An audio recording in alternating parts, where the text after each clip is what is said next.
Hey, Cudahy to all my friends and relatives in four directions. This is Robert Pilot of Native Roots Radio presents I'm Awake.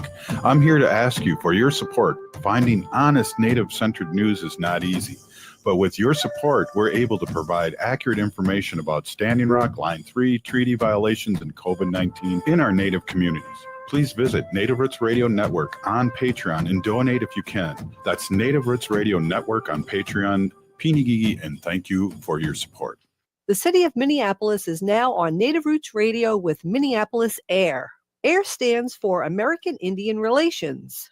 Guest host Christine McDonald talks to people about important things affecting the city's Native communities. Minneapolis AIR dives into topics like public safety, public health, elections, and so much more. Tune in to Minneapolis AIR on Native Roots Radio from 5 to 6 p.m. on the second Wednesday of every month, right here on AM 950. Ever wonder how far you could go with a bachelor's or master's degree? Metro State University is hosting 2 open house events in February. Learn about our bachelor's degree programs on February 24th, explore master's degrees, doctoral degrees, and graduate certificates on February 26th. Find out about financial aid options and how to apply. Discover how Metro State can help you take the next step in your career. Sign up today at metrostate.edu/open house. You belong at Metro. The Walker Art Center is a proud supporter of Native Roots Radio. Visit Diani Whitehawk, Love Language, an exhibition that celebrates the Sichangu Lakota artist. The exhibition celebrating Whitehawk closes on February 15th, centered on connection between one another, past and present, earth and sky, and traditions of Lakota abstraction. Love Language is a sweeping survey of Whitehawk's work. The Walker is always free on Thursday nights, and citizens and members of tribal nations always get free admission. More info at walkerart.org. Rebuilding Together Minnesota provides critical home repairs and safety modifications at no cost to low-income homeowners, with a focus on supporting BIPOC communities across Minnesota, because everyone deserves a safe place to live. If repairs feel out of reach, help is available. Their work helps older adults stay independent, support families, and strengthens neighborhoods. Apply during the application window through March 31st. Visit rtmn.org and select Apply for Help, or call 651-776-4273. Rebuilding Together Minnesota, where neighbors help neighbors. With your AM 950 weather, I'm Brett Johnson. Look for cloudy skies tonight with a low around 31. Friday, partly sunny with a temp falling to 26. And Saturday, sunny with a high near 30. Go Dog Go, or Ve Perove, opens this week at Children's Theater Company. Get tickets today for this joyful bilingual musical where delightful dogs drive, swim, play baseball, and race to the big dog party. Get tickets today at childrenstheater.org. That's childrenstheater.org. Portions of Native Roots Radio may be pre-recorded. It's a good day to be indigenous. Get up, stand up. They are going to become more brutal. Couldn't cut, hit me cut again. Because all the hippies were trying to be Indians anyway. They're going to become more repressive because it's a matter of dollars and their illusionary concepts of power. Hey, Victor. We must live in balance with the earth. And also with recent happenings at Wounded Knee. I am awake. Welcome to Native Roots Radio presents I'm Awake, and I'm your host, Wakanja Hade. Hey, Cudahy to all my friends and relatives in four directions. You are listening to Native Roots Radio presents I'm Awake, and I'm your host, Robert Pilot. Hey, we discuss local, national, Native news and events, and as you know, Native issues are human issues, and human issues are Native issues. Hey, we have our friend Robert Lilligren, and Robert Lilligren is President and Chief Executive Officer of Native American Community Development Institute, and we like to call that NACDI. How did I do, Robert? Good job. One in a row. Better than usual. Right on. And you've been the leader, President and Chief Executive since 2016. I know. Can you believe it? So coming up on 9 years. Oh my gosh. Before that, I was the chair of the board, the founding chair of the board for 8 years. So I know that's crazy. But also tell people what you used to do too before you worked with Native American Community Development Institute. I always like to bring that up every once in a while for new listeners.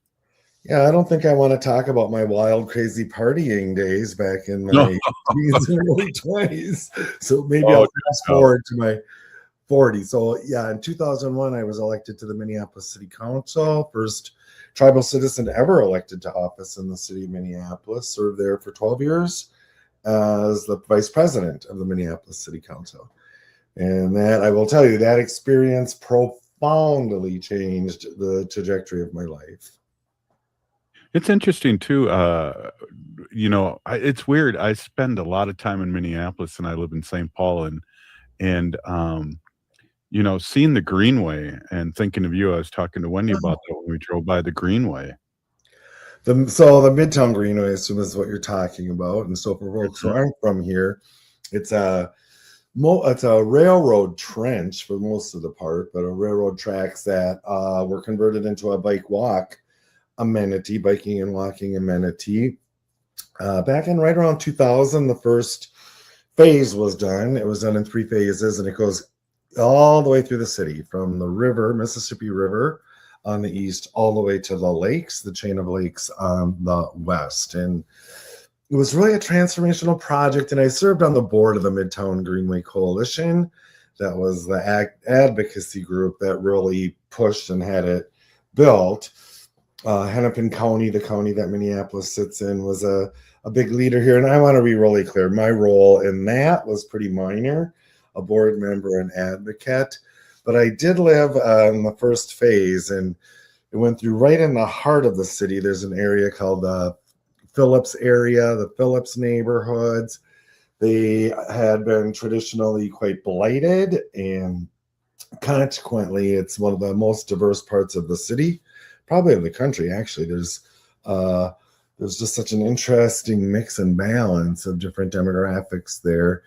And we didn't have amenities like that. We don't have any lakes in our part of the city or anything. And so to bring this amenity into this, those kinds of communities, to give us opportunities to use active transportation, biking and walking, was huge.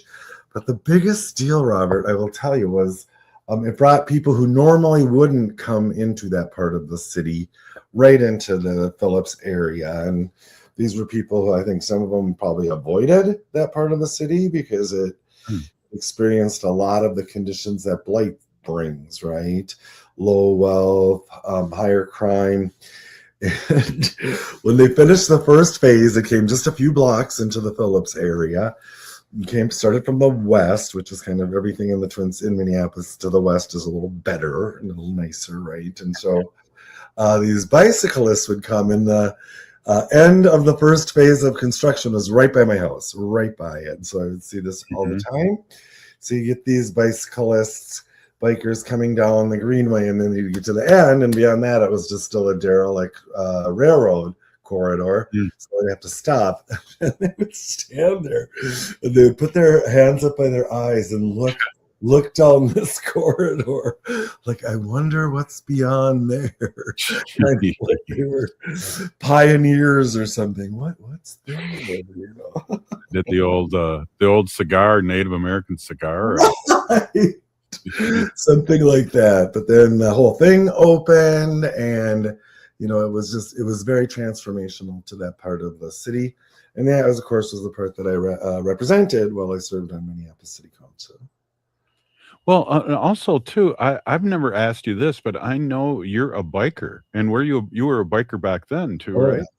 Yep, I was primarily a bike commuter, and to this day, I still am a bike commuter. I probably walk or bus more than I used to back then. I'm not as young as I was. I used to be a year-round bike commuter up until maybe 8-9 years ago, and I was biking to Little Earth of United Tribes, where I was working at the time, and it had been rainy, and I didn't realize it was so cold, and so the roads looked really slick, and I thought it was just water. And as I was coming down the hill by my house to get on the Midtown Greenway, I took a major wipeout, bent the frame of my bike, and did a lot of damage to myself.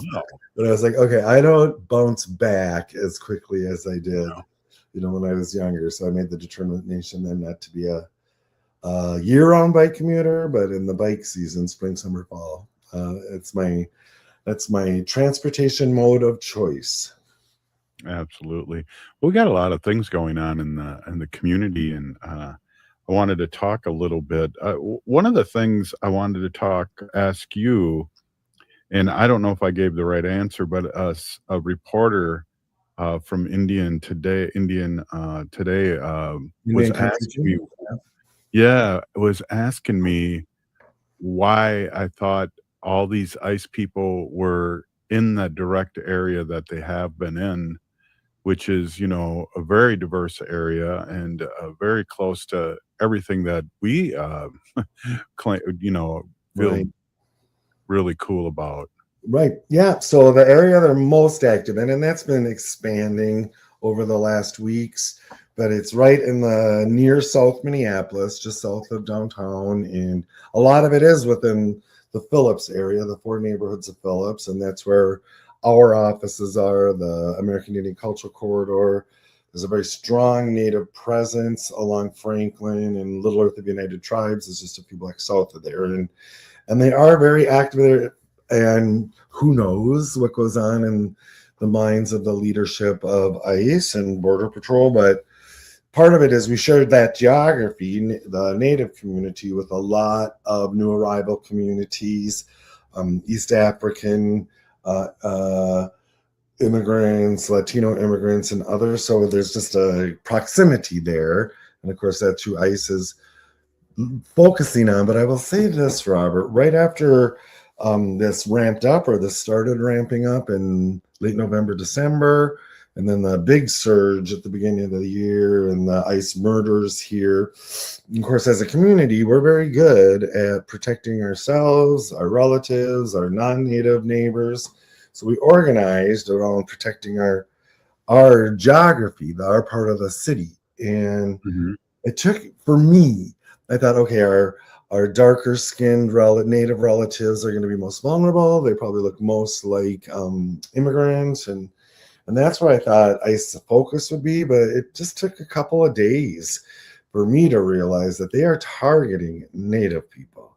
They are targeting Native people here. And so since we share this convenient geography with our immigrant relatives, it's just kind of convenient, but it's really clear they're specifically targeting Native people, who are, of course, the furthest thing from immigrants on this stolen land. And so it's kind of a head scratcher. But here's what I've come to. The conclusion I've come to, Robert, is that they are attacking our sovereignty, right? Sovereignty. They're attacking our sovereignty. They're attacking the sovereignty of our whole state, right? Yes. And so I think there's a particular piece there, and they have tried to leverage releasing Native detainees for concessions from tribes and things. So, yeah, we are under attack here. Right on. Hey, we're here with Robert Lilligren, and we'll be right back. This is Native Roots Radio.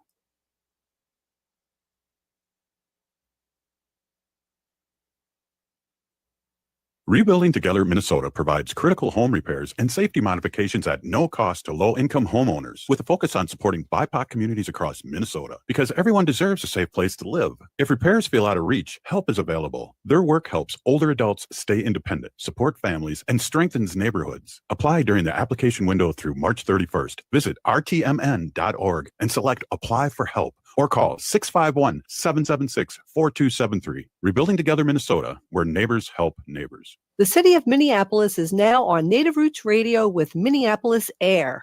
AIR stands for American Indian Relations.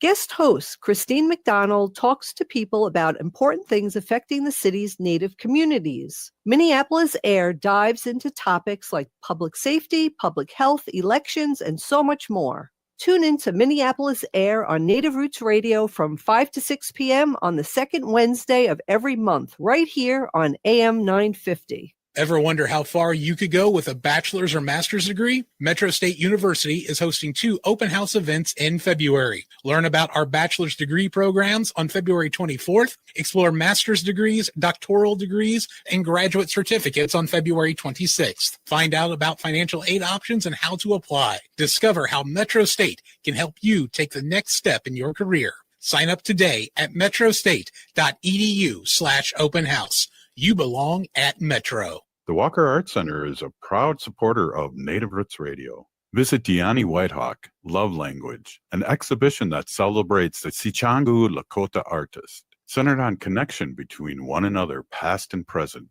earth and sky, and traditions of Lakota abstraction. Love Language is a sweeping survey of Whitehawk's work. The Walker is always free on Thursday nights, and citizens and members of tribal nations always get free admission. More info at walkerart.org. I'm Lieutenant Governor Peggy Flanagan, and I want to be your next United States Senator, and you are listening to Native Roots Radio. Welcome back to Native Roots Radio presents I'm Awake, and this is Robert Pilot. Hey, welcome back, everyone. We are with our friend Robert Lilligren, CEO and President of Native American Community Development, and our White Earth Ojibwe relative here in Minnesota. And Robert, I gotta ask, or not ask, I gotta just make a statement here. It's been so good the last few days to be in community. Last night we missed you, and I know you weren't feeling well, and going to the jingle dress dance, and then also going to the powwow grounds and being in community and seeing people, and people aren't giving up like maybe you would if you're isolating. So that's kind of a real joyous thing last night that we went to, and we missed you. Nice. Yeah, it killed me to not be there. I've been a little sick. I'm still a little sick, but I'm just operating with the illusion of health thanks to cold medication. I'm sure that'll wear out at some point. But yeah, so there was a wonderful Native-led fundraiser for our White Earth sister Peggy Flanagan, who is our Lieutenant Governor here in Minnesota, and she is seeking our U.S. Senate seat that is opening up. And Birch Bark Books and other partners put together a Native-focused fundraiser. I was on the host committee and did my part to rustle up some contributions. We exceeded our goal for that event. And I loved seeing the pictures on social media. It was just many of my favorite people were there to show their support for Peggy Flanagan. Yeah, definitely. And we talk a lot about her, and I guess too, the caucus, Wendy and I went to the caucus, and it was really good to be there and become delegates, and really, we go to the caucus all the time, but there was like twice as many people there, and it was amazing. I love it. So I chaired my precinct caucus, and for those who are from outside Minnesota, we have a robust caucus system that chooses delegates that then go on to conventions at Senate districts and congressional districts in the state, ultimately that endorse candidates, but also establish the party's platform. And we're both of the same party, and so and it was the same at our caucus. And I tried to avoid being my caucus chair, but they kept saying, "Well, if you can't find anybody else, call me." And so they called me, and so I love doing it. But at the same thing, it was much better attended than it usually is. My precinct is actually fairly small. It's my immediate neighborhood. But and there were, I would say, 70% were first-time caucus attendees. And that makes me feel good, right? It's like people feel the need to be involved. And yeah, so it was very rewarding experience. And I'm a delegate too, so I'll go on to the Senate district is the next level. We also have a city and county convention this year, but I didn't seek that. But I want to get to the Senate district, onto the congressional district, and hopefully to the state convention to support Peggy Flanagan. Yeah, definitely. And we were working kind of somewhat volunteering with the tabling, and I started doing what handing out stickers to everybody for Peggy Flanagan stickers. Nice. Wendy and I, and we got busy, and we ran out, which is amazing. Really good work. Yeah. Good work. And very few people did not want the sticker. Nice. Very few. Yeah, I was talking to our friend Lieutenant Governor Flanagan recently, and I said, does your campaign feel as good on the inside as it does out here? And she said, first off, thank you for saying that. And then she essentially said yes. And so she is just running a solid campaign. She is an incredible politician, and not just the sort of retail part of politics, but she is just authentic, right? And she's one of the most effective elected officials I've ever seen at listening to people, translating that into action, policy, and things within government. I've been a big supporter of her since for her very first campaign back in 2004 when she successfully ran for the Minneapolis School Board. And she became, I believe, the youngest member ever elected to the Minneapolis School Board. And yeah, that was quite an honor to watch. I was vice president of the Minneapolis City Council at the time, so I was much deeper into the political scene. But yeah, she is amazing. What amazes me, and I think Governor Walz has this too. Wherever I see them, it's a different speech, and it's not only to the community, but it's different with the same content, and that's a gift in itself. I'm just amazed on how well a speaker she is. She is, and you're right, Governor Walz as well. They both stay on message incredibly well, but then tailor the message to their audiences. And they both have that same quality I was talking about in Peggy, that they really listen to people, right? You get the sense that they're being authentic, and then they translate what they hear into action. And sometimes I joke in politics, sincerity is the easiest thing to fake, but that's a little bit of a joke. But they're both very sincere and authentic politicians, elected officials. I can remember the first time I met Tim Walz. He was running in a congressional district here to go to Congress, which was traditionally a Republican congressional district. And I've been hearing, this is before the internet, or just as the internet was dawning. And I was hearing about this Democrat, DFL, or we call him here, Democratic Farmer Labor Party candidate, who was viable in this red district. And I thought, well, that's interesting. And then I was at a political event here, and he and his wife Gwen walked in, and I'm like, oh, that's him. That's the guy I've been reading about. And so I went over and introduced myself, and within minutes, I saw why he was so viable, because he just really engaged with anyone that walked up to him. He's one of those people that, and I know it sounds cliche, but he makes you feel like you're the most important person in the room when he's talking to you, and I'm like, okay, this guy is viable down there. Sure enough, he won the seat. He was reelected several times until he decided to run for the governor. Yeah, it's amazing. Did I ever tell you that story about when I met Obama? Well, I'll just do the quick Reader's Digest condensed version of it. So got to meet him in Wisconsin and Milwaukee and do pictures with him. And nice. That's when I was working for Ho-Chunk as a legislator. And I was irritated about Standing Rock and freeing Leonard Peltier. So I had a free Leonard Peltier button on. And I was going to kind of give him my, my 2 cents. Well, 15 seconds later, he put his hand out and said, "How are you doing, Robert?" And 15 seconds later, I wanted to kiss him and hug him, and then I was gone. Right.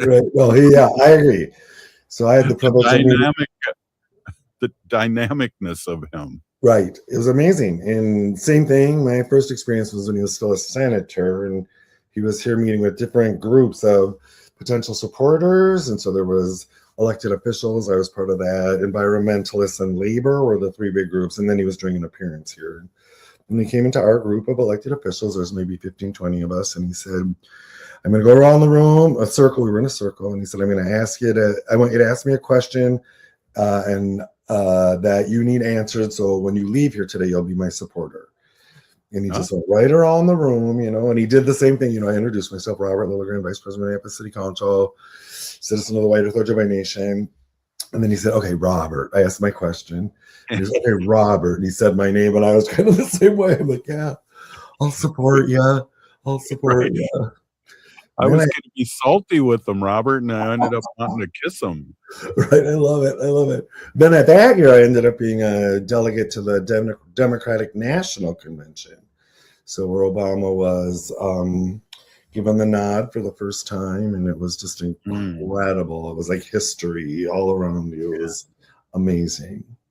Yeah, that's things that I'll never forget. And they said Bill Clinton is like that too, where you meet him. I don't know if you ever met him, but just the charismaticness of just meeting him and being in the same room. Yeah, I never did. I mean, I've been in rooms with them and in Denver at the Democratic National Convention in 2008, where Obama got the nomination. So we were in an auditorium of about 25, 30,000 people, right? And right behind us, all of a sudden the place went quiet and everyone looked over by where the Minnesota delegation was. And so I'm like, what? And I looked behind and Bill Clinton had just come in and sat sort of in the balcony right behind us, and it was just like everybody's head turned. I mean, that goes to your comment about magnetism and charisma. People just loved him. Yeah, and then back to what we were saying, our lieutenant governor has that and is going to move forward. What she had to say, maybe I can talk a little bit about, which really resonated with me in our next segment. Sure. Hey, this is Native Roots Radio, and we're going to take a quick break here, and hopefully the mothership will play some bumper music because I like dancing in between the bumper music. Let's hear it. I think Brett's running the board. Brett, let's hear the bumper music. There it is. Oh, we'll be right back. We're with Robert Lilligren, Native American Community Development Institute, and our White Earth Ojibwe relative. We'll be right back. We are Alusa Nation.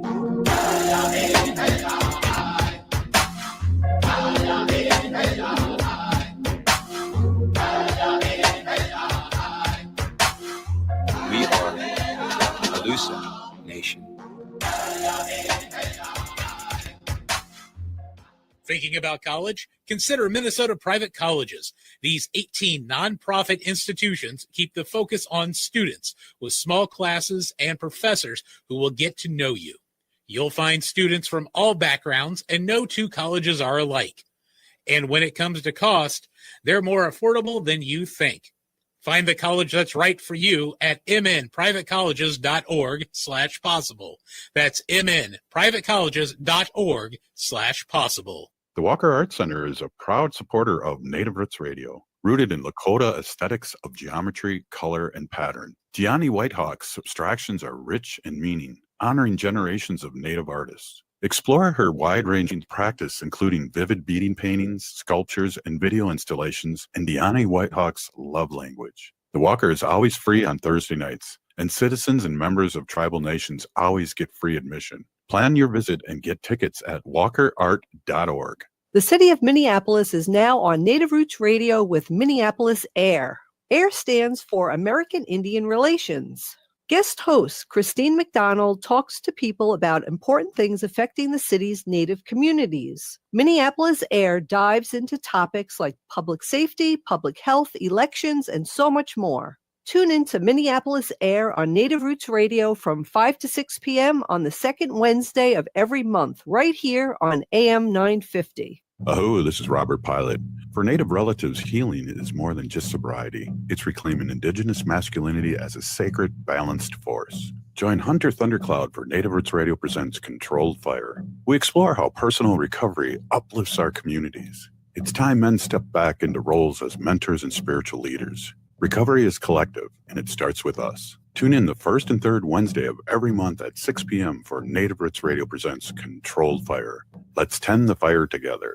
Rebuilding Together Minnesota provides critical home repairs and safety modifications at no cost to low-income homeowners, with a focus on supporting BIPOC communities across Minnesota, because everyone deserves a safe place to live. If repairs feel out of reach, help is available. Their work helps older adults stay independent, support families, and strengthens neighborhoods. Apply during the application window through March 31st. Visit rtmn.org and select Apply for Help, or call 651-776-4273. Rebuilding Together Minnesota, where neighbors help neighbors. Ever wonder how far you could go with a bachelor's or master's degree? Metro State University is hosting 2 open house events in February. Learn about our bachelor's degree programs on February 24th. Explore master's degrees, doctoral degrees, and graduate certificates on February 26th. Find out about financial aid options and how to apply. Discover how Metro State can help you take the next step in your career. Sign up today at metrostate.edu/open house. You belong at Metro. The Walker Arts Center is a proud supporter of Native Roots Radio. Visit Deani Whitehawk, Love Language, an exhibition that celebrates the Sichangu Lakota artist. The exhibition, celebrating Whitehawk, closes on February 15th, centered on connection between one another, past and present, earth and sky, and traditions of Lakota abstraction. Love Language is a sweeping survey of Whitehawk's work. The The Walker is always free on Thursday nights, and citizens and members of tribal nations always get free admission. More info at walkerart.org. With your AM 950 weather, I'm Brett Johnson. Look for cloudy skies tonight with a low around 31. Friday, partly sunny with a temp falling to 26. And Saturday, sunny with a high near 30. Discover perfection at Maverick's Real Roast Beef in Roseville. From Philly steak to crispy chicken, every bite is exceptional. Add freshly fried fries or rings for a winning combo. Visit mavericksbeef.com or find them off Lexington and Roseville. Unforgettable sandwiches. Maverick's Real Roast Beef. You're listening to AM 950, the progressive voice of Minnesota. You're listening to Native Roots Radio. I'm Bobby Wilson. Witcha. Welcome to Native Roots Radio presents I'm Awake, and I'm your host, Wakanja Hade. Hey, welcome back, everyone. We were with our friend Robert Lilligren, Native American Community Development Institute here in the Twin Cities, Minneapolis. And, Robert, it's hard for me to talk about this sometimes, but I really feel like what's happening in Washington right now could happen in the opposite way if we get our poop in a group. And I think Peggy was talking about that last night, where it came to, we're not going to play around anymore. We're going to get universal health care. We're going to get these things that we've wanted and 70% of the country wants. Right. I mean, that's the point, right? 70% of the country want things like universal health care, child care. These are things that Peggy's administration, Governor Walz's administration, were part of passing here. When we had, for 2 years, we had Democrats had control of the governor's mansion, the state senate, and the state house, and they really advanced a progressive agenda. I think that's another reason we're being targeted by this administration. We have shown that it's smart and good business to be compassionate toward how we care for our neighbors and for our relatives. And it's a success, right? By just about every indicator, people in Minnesota are wealthier, healthier, happier, better educated than pretty much anywhere else in the country, right? And so that's why we have to be punished for succeeding. And I believe that's true. I believe that if, we do what we need to do for the midterm elections, I believe we could see some real positive change in this country and in the next administration, the last 2 years of this president. But if we get Senate majorities in the House or in Democratic majorities in the House and Senate, we'll see where that goes. Yeah, definitely. And I really believe that we are going to have a blue wave, but we have to stay vigilant and talk about the things that you and I are talking about right now, and keep people plugged in, because not everyone can watch, MSNBC or C-SPAN or whatever, like I can during the day. They're working and taking care of things and paying bills, and the bills are high now. Bills are high. Affordability is a huge issue right now, and it touches everyone, right? Not everyone, not if you're a billionaire or maybe even a millionaire, but most people I know, the affordability issue is how you can't afford your housing, you can't afford your food, people are working 2-3 jobs. So that's going to be big, and it'll be interesting to see how the Republicans message or don't around affordability. And there's just all these indicators, these special elections all around the country.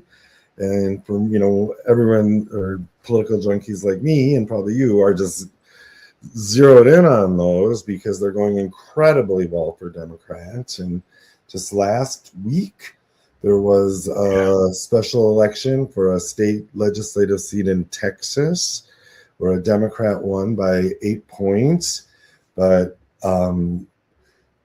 Trump had won by like 20 points, right? So there was a 30-point swing in this red state legislative district in Texas. And that's saying something, and it gives me a lot of hope. Yeah, definitely. And we talk about, a week ago where the Minnesota seat 64A was 95% over 4% Republicans, and that's what we're talking about. We got to stay on focus, and keep on bringing up the Epstein files, keep on bringing up these things that really are outrageous. Would have been 10 years ago, it would have been outrageous that we're even talking about this. I remember one person running for president screamed, remember that? And then and Gary Hart, do you remember Gary Hart? We're the same age. I mean, all these things, indiscretions and weirdness. You can't be president, but now the media has normalized this. Right. Hart had a woman who wasn't his wife, a photo of a woman who wasn't his wife sitting on his lap, right? Remember that? I think that was his big. Yeah. And it made the National Enquirer. Yeah, I was just talking to someone about this because at our caucuses, we were soliciting for people to be election judges, which is a pretty cool way here to be involved. It's a paid gig and things. Mm-hmm. But I talked about back in it must have been the late 80s, and I was doing election judging, and we had a gubernatorial candidate that behaved inappropriately around a teenage girl and got bumped off the ballot last minute. So election judges worked the polling places for like 24 hours straight because we had to hand count every ballot. And, his behavior today would be mild. He inappropriately groped a 17-year-old friend of his daughter. And that was scandalous enough to bounce him off the ballot like a week before the election. And now that's just business as usual. Yeah, it's crazy. Well, one of the things, and we only got a few minutes here left with you, Robert, one of the things that I believe we really have to talk about is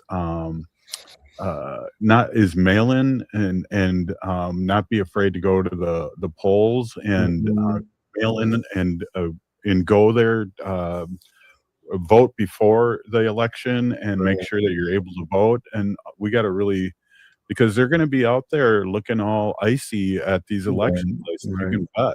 Yeah, nope, you're exactly right. And actually, I had 2 calls today about this. But as you know, at NACDI, Native American Community Development Institute, we have our Make Voting a Tradition engagement, civic engagement program, MBAT we call it. And then it's not just about voter registration and turnout. It's nonpartisan, of course, we're a nonprofit, but it's about encouraging Native people and our non-Native relatives to engage with policymakers and hold them accountable. It's a year-round program, but we knew this at the end of last year. We started talking about it. Now with our local and national partners, we're ramping up this new activity that we haven't had to do in the past, which I call voter safety, right? Polling place safety. How do we keep voters safe when they're exercising their right?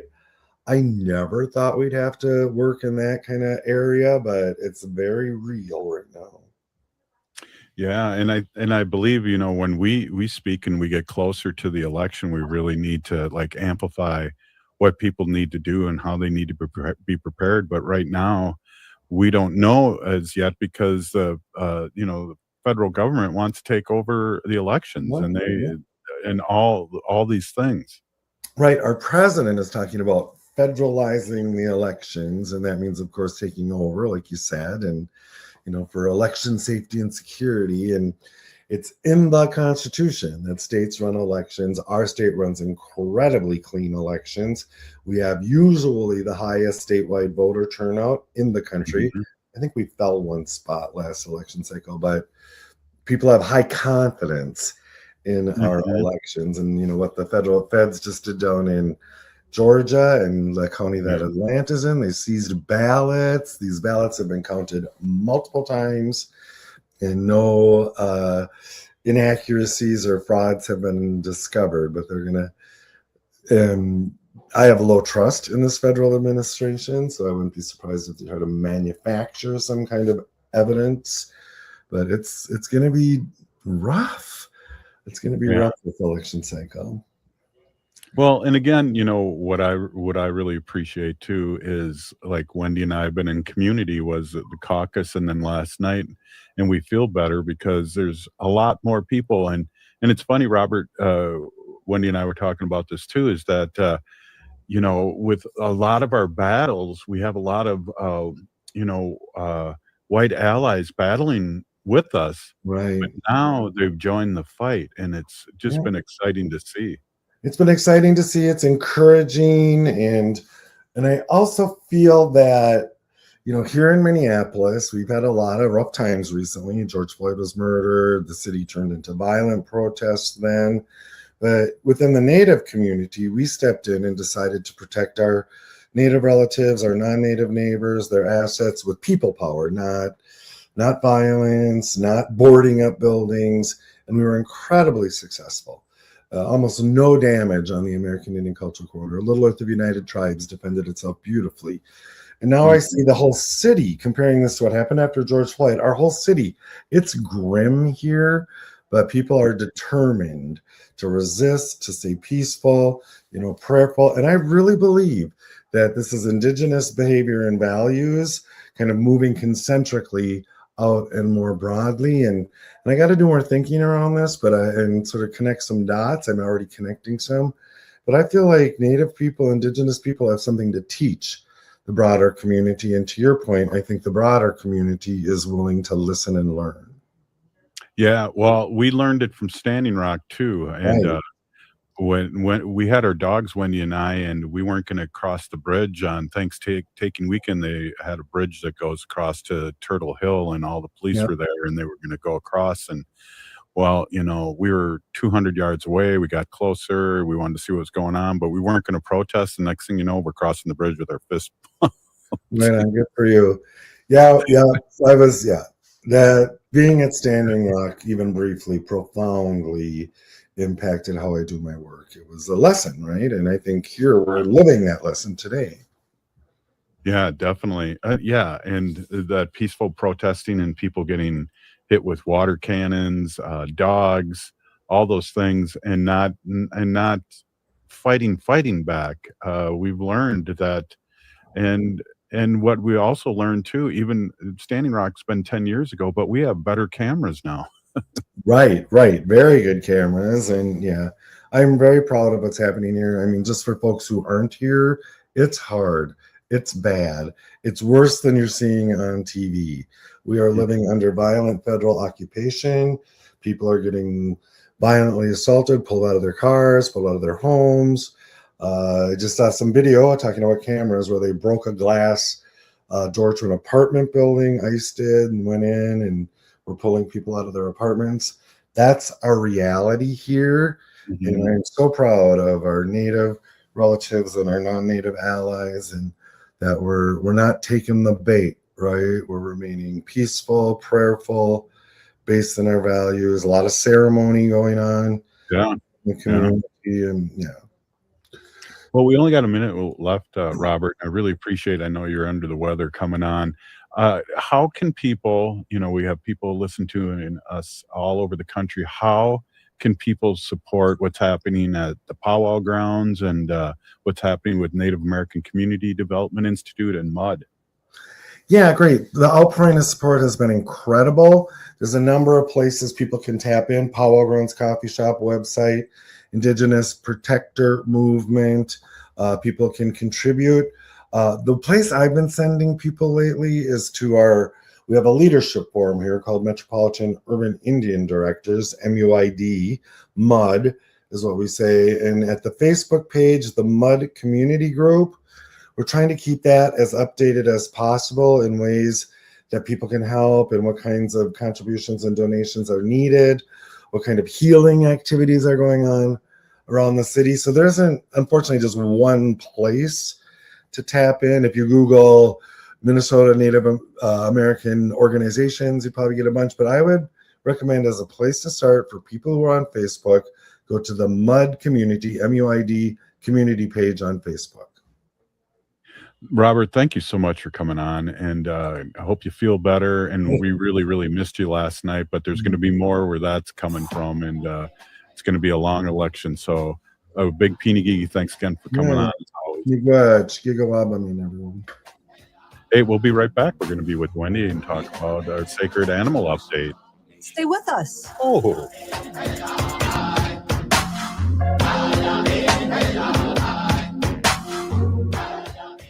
The Walker Arts Center is a proud supporter of Native Roots Radio. Visit Diani Whitehawk, Love Language, an exhibition that celebrates the Sichangu Lakota artist, centered on connection between one another, past and present, earth and sky, and traditions of Lakota abstraction. Love language is a sweeping survey at Whitehawk's work. The Walker is always free on Thursday nights, and citizens and members of tribal nations always get free admission. More info at walkerart.org. Ever wonder how far you could go with a bachelor's or master's degree? Metro State University is hosting 2 open house events in February. Learn about our bachelor's degree programs on February 24th, explore master's degrees, doctoral degrees, and graduate certificates on February 26th. Find out about financial aid options and how to apply. Discover how Metro State can help you take the next step in your career. Sign up today at metrostate.edu/open house. You belong at Metro. The city of Minneapolis is now on Native Roots Radio with Minneapolis AIR. AIR stands for American Indian Relations.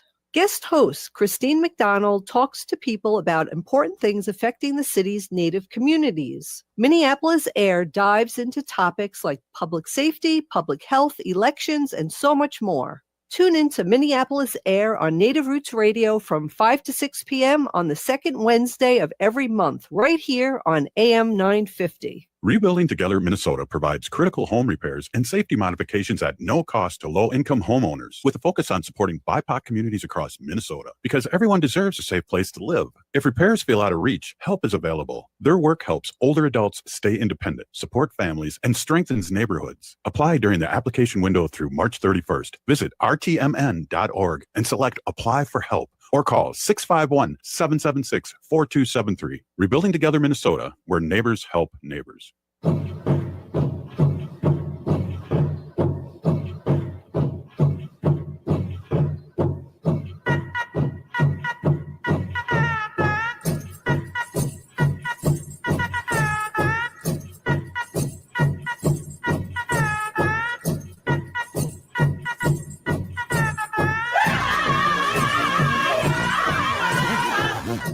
Welcome back to Native Roots Radio presents I'm Awake, and this is Robert Pilot. Hey, welcome back, everybody. This is Robert Pilot. In this portion of the show, we like to bring awareness to our wolf and bear populations throughout Turtle Island. Say no to the hunts. No! That was my bear. Exactly. Hey, I want to introduce my awesome, beautiful wife. Wendy's been an animal advocate for many years, and she's been on Native Roots Radio and this is coming on your 10th season, and you're a co-founder of this show. And we used to do Pilot's Progressive Party again, and those were the good old days. But always great to get an update on our sacred animals. But I just wanted to change that up a little bit. Yeah. Last night, we were in community. We went to a fundraiser. Yeah, Yes. and we saw a lot of people. Yes, we did. We saw a lot of people there, and it felt really good because, it's been feeling really heavy. Yeah. Everything's been feeling really heavy, really hard. You wake up in the morning, you're kind of like, oh. But being in community, seeing so many people with like minds there, raising money for someone we really hope to win, a candidate. I don't know if you want to talk about it, but whatever. Well, we did last hour, so you okay. can mention it. So that's great. We were there for Peggy Flanagan. She is currently our lieutenant governor here in Minnesota, and she's running for Minnesota Senate. And I believe that she is a perfect candidate because of so many reasons. I'm sure you talked about that already. So yeah, and the other person I saw there was my state director for Humane World for Animals. Yes. So he lives in that, close by, and it was so great to see Aaron. Yeah. And we talked about some stuff, and he said to me, Wendy, somebody told me the story about how you ended up with your dogs, and I just think it's such a sweet story. So he goes, remind me, how did it go? And we haven't talked about that on the show in a long time. Kind of told him the story about how we ended up with 3 dogs at the same time That didn't know us. that didn't. Yeah. So yeah, it was really good. I felt good to be there. Before we left, I was feeling tired because we watched our grandkids before. So, you're up early. They're 18-month-old twins, so they keep you going all day. And I was tired. And honestly, I was just like, oh, maybe I'll just tell Robert to go himself. And then I was like, nope, brush your hair, put some makeup on, get ready and go. And I did, and I'm so glad I did because it really felt good. It felt uplifting. It just felt hopeful. That's the only word I could come up with is hopeful. So I did feel hopeful. And you felt Yeah. hopeful when we caucused too. Oh yeah, definitely. I mean, yeah, our caucus rooms were standing room only. Yeah. It was unbelievable the turnout that was happening. People are engaged. Yeah, people are engaged. People want to do something. People are mad. They want change, Mm-hmm. and it's going to happen. I mean, I'm really seriously. Yeah. Yeah. So well, that was good. Yeah. But in your sacred animal portion, which you've Mhm. been doing forever, Yeah. I know you got a couple fun facts. We used to do Fun Fact Yeah. Friday, and maybe we can pull that together again tomorrow. Sometimes it's fun to just do one thing I want to just mention about animals or mammals, if you got 1 second. Oh yeah. I was just reading something, and this is really interesting, that humans are the only mammals who fight their sleep. So Wow. every other mammal, they're tired, they lay down, they go to sleep. That's it. And humans are the only ones that don't. And I know that because we have, two 18-month-old grandchildren who don't want to stay, they're just about literally.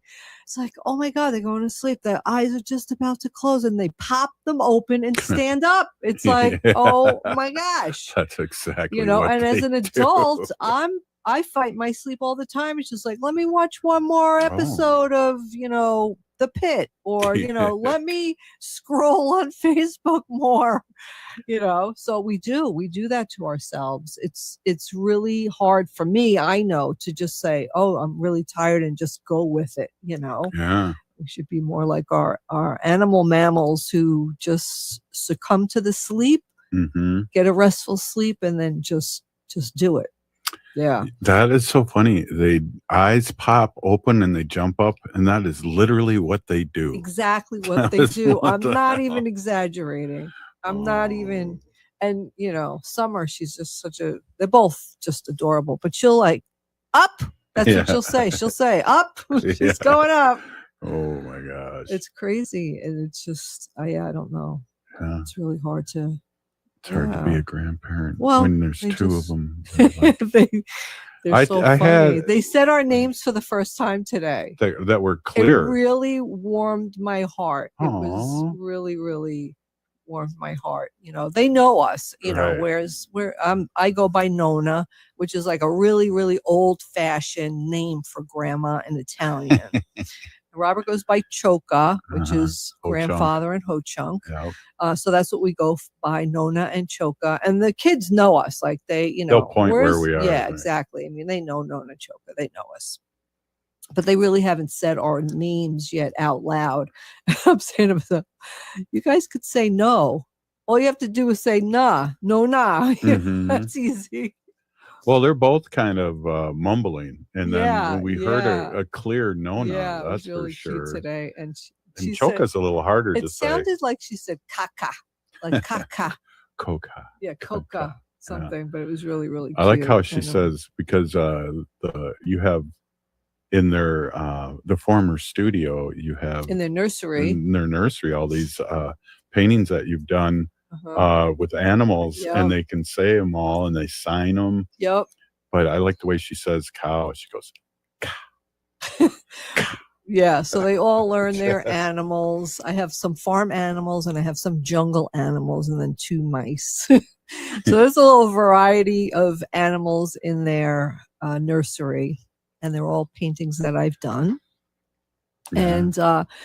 And by the way, I'm going to put this out there right now, because over the weekend, I'm going to be working on getting my art together. And I'm going to be selling, some canvas prints, and I'm going to be selling some greeting cards and what else do you call those? Prints, just like prints, small prints, like 8x10s. matted prints, framed prints, regular prints that aren't matted, whatever you want, a variety of prices. And I'm going to put 100% of the proceeds to the sales of that art. I think I'll start it, I'll work on it over the weekend, get it all organized, and then by Monday, get that up and out. And all the money is going to go to families Mhm. who have been affected by this ice raid. Like We I know know all these personally families. someone whose brother was taken, who has a wife and 2 kids. Yeah. Now the brother is supporting the other wife and the 2 kids along with his. But he could get scooped up any minute And too. he can too. So that's where the money's going to go, to help people, just to support them, to have, pay their rent, buy the food, do whatever they need to do. Also, I'll find out some animal shelters have gotten some Mhm. pets. Oh my gosh, a lot because of them. A lot of them. So it's going to go to really good things. And people out there who know me know that I will do this 100%. I don't know how I'll be able to get receipts and things, but maybe I could, Well, I guess do something to we'll make run it formal. We'll get you on, but we'll also run some commercials. Yeah. And then also, that was interesting that our sacred animal portion was about our God or our grandkids. That's awesome. Hey, if you're listening to the show, you're part of the resistance from Chief Plenty Coops, the ground on which we stand on. It's sacred ground. We're still here. We are the 7th generation. The city of Minneapolis is now on Native Roots Radio with Minneapolis AIR. AIR stands for American Indian Relations. Guest